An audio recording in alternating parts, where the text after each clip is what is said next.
Hello नमस्कार दोस्तों, ये रिश्ता क्या कहलाता है में आप सभी का स्वागत है। मैं लाई हूँ आज का इंटरेस्टिंग एपिसोड, जहाँ पे अरमान जो होता है वो चारू को समझाता है कि जो हुआ उसे भूल जाओ चारू, और स्ट्रांग बनो। ऐसा नहीं कि लाइफ में तुम्हें एक ही मौका मिलेगा, बार बार मिलेगा, लेकिन तुम्हें सही लड़के का पहचान करना होगा।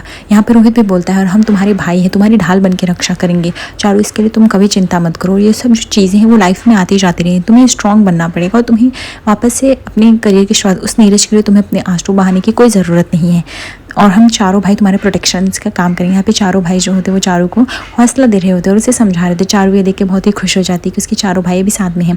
यहाँ छोटा भाई जो आर्यन होता है वो भी बोलता है कि अगर अब कोई आपको छेड़ेगा तो मैं उसका खीमा कचूमर बना दूंगा।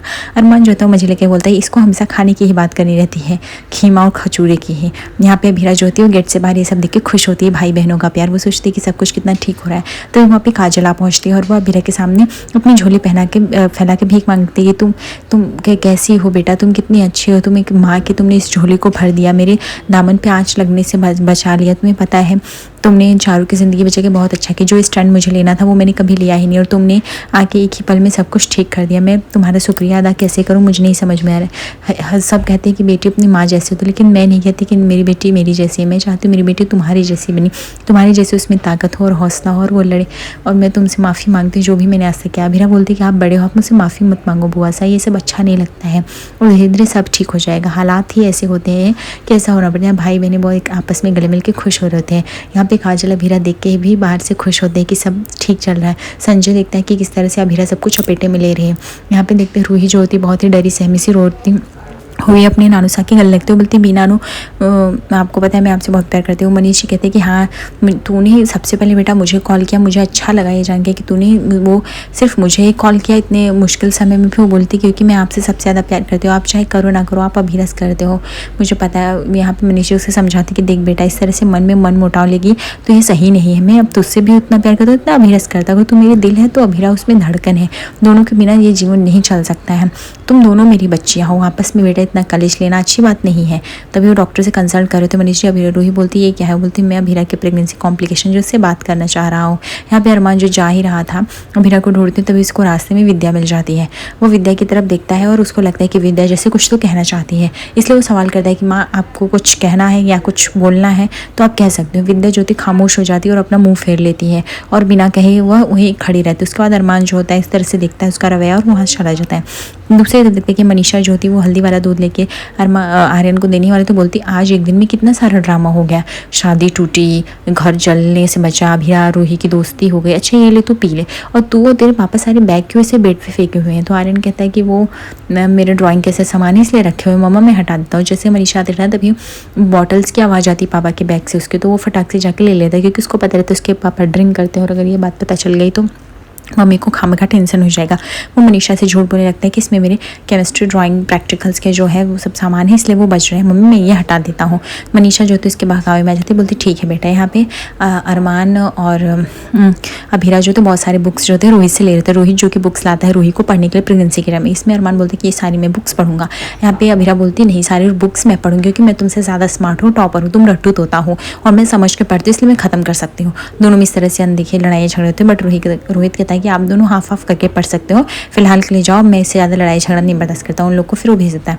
दूर खड़ी रोहित सोच रही होती कि रोहित जो मेरे लिए सारे बुक्स लाया था वो अभीरा को दे रहा है। धीरे धीरे सबको अभीरा अपनी चपेटे में ले रही है। यहाँ पे वो रूही जो होती है रोहित के पास आती है, बोलती कि क्या तुम्हें पता है अभी मेरी दवाइयों का टाइम हो गया लेकिन तुम्हें इसका ज़रा भी ख्याल नहीं है, तुम भूल चुके हो। रोहित बोलता है अरे सॉरी आज मेरे दिमाग से निकल गया, चलो मैं देता हूँ।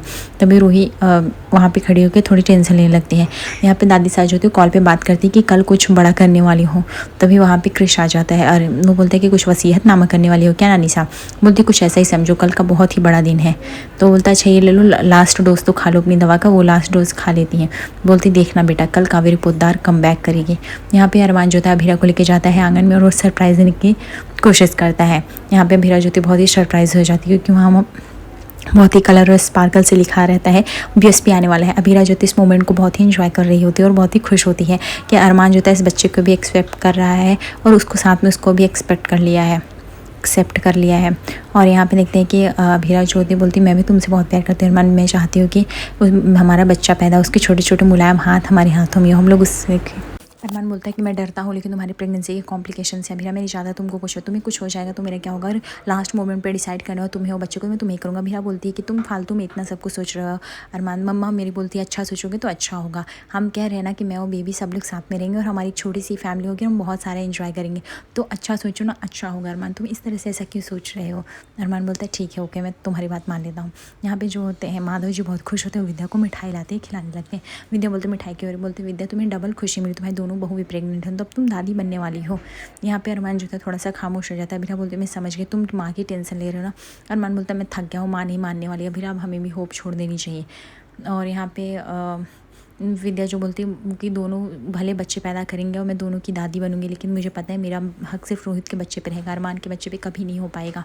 क्योंकि ये बात आपको भी पता है, ऐसा नहीं कि मैं भीरा के लिए खुश नहीं हूँ, मैं बहुत खुश हूँ, लेकिन हक मेरा सिर्फ उस पर रहेगा। तभी उसकी कावेरी जी वहाँ पे आती दादी सा, और वो बोलती कि तुम गलत समझती हो विद्या, ऐसा नहीं है, तुम्हें जानी या अनजानी में तुम्हें सबसे ज़्यादा हक जो है तुम अरमान के बच्चे पे रहेगा, और तुम सबसे ज़्यादा प्यार उसे ही करोगी, क्योंकि अपने से ज़्यादा सूद प्यारा होता है। ये बात तो तुमने सुना ही होगा, तुमने कैसे झट से अरमान को अपना लिया था, याद है इस घर के आंगन में आते ही, वैसे ही करोगे।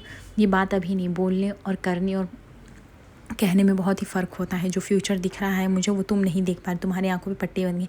दूर खड़े अभीरा अरमानिया देख के उनको संतुष्टि मिलती कि दादी सा जो भविष्यवाणी कर रही है वो कुछ आशंका तक सही जा रही है। यहाँ पे हम देखते कि रूही जो होती है वह भगवान जी के पास जा रही होती है दर्शन की थाली लेके वहाँ पे दर्शन करनी। अचानक से उसका पैर जो था फिसल जाता है और सीढ़ियों से वो गिरने लगती है, इतनी लंबी सीढ़ियों से वो गिरने लगती है और उसको बहुत सारी चोटें लग जाती हैं। वो अचानक से धड़ाम से गिर के एकदम नीचे आ जाती है और लोगों को पुकारने लगती है, क्योंकि उसके पेट में बहुत दर्द होने लगता है कि कोई उसकी हेल्प करे, हेल्प करे। बट यहाँ पे कोई हेल्प नहीं कर रहा होता है। यहाँ पे सब अभीरा को लाड प्यार में लगे होते हैं। यहाँ पे मनीष जी उसको लाड प्यार कर रहे होते हैं, सब लोग गिफ्ट्स ला के दे रहे होते हैं अभीरा को। यहाँ पे रूही सबको चिल्ला रहे होते कि कोई तो सुनो, दादी साहब सुनो, नानू साहब सुनो, कोई नहीं सुन रहा था। यहाँ पे दादी साहब सोने के सिक्कों से उसकी बौछार कर रही होती, अभीरा को बहुत सारे ढेर सारी बधाइयाँ दे रही होती हैं। लेकिन यहाँ पे रूही जो होती है वो तड़प ही रही होती है और कोई नहीं सुना। तभी अचानक से अभीरा की जो होती निगाह रूही भी पड़ती है, अभीरा चल के आती है और बोलती है कि रूही तुम्हारे साथ ही जो हो रहा है तुम इसको डिज़र्व करती हो, क्योंकि तुमने भी बहुत गलत किया है हमारे साथ। तुम बोलती थी मुझे मेरी मम्मा के कर्मों की सज़ा, देखो तुम ही कर्मों की सज़ा भुगत रही हो। मैं इस घर की बड़ी हूँ तो सारा हक मुझे ही मिलेगा, तो तुम्हें कुछ नहीं, तुम और तुम्हारी बेबी को कोई हक नहीं मिलने वाला है। ये बात तुम अपने मन में गांठ बांध लो। ये सुनकर रूही एकदम शॉक हो जाती है। यहाँ पे दादी साहब जो होती है वेलकम करने वाली होती हैं। ये आज के एपिसोड में देखते हैं जहाँ पे अभीरा अरमान को घर में बुलाया जाता है, बाकी सभी लोग शौक हैं, उनका वेलकम किया जाता है और उनको हक दिया जाता है उनका इस घर में रहने के लिए। आगे एपिसोड पे ऐसे बने रहिए और लाइक और सब्सक्राइब करिए आगे चैनल्स पे, और हम ऐसे ही लाएंगे आपको मज़ेदार एपिसोड। धन्यवाद।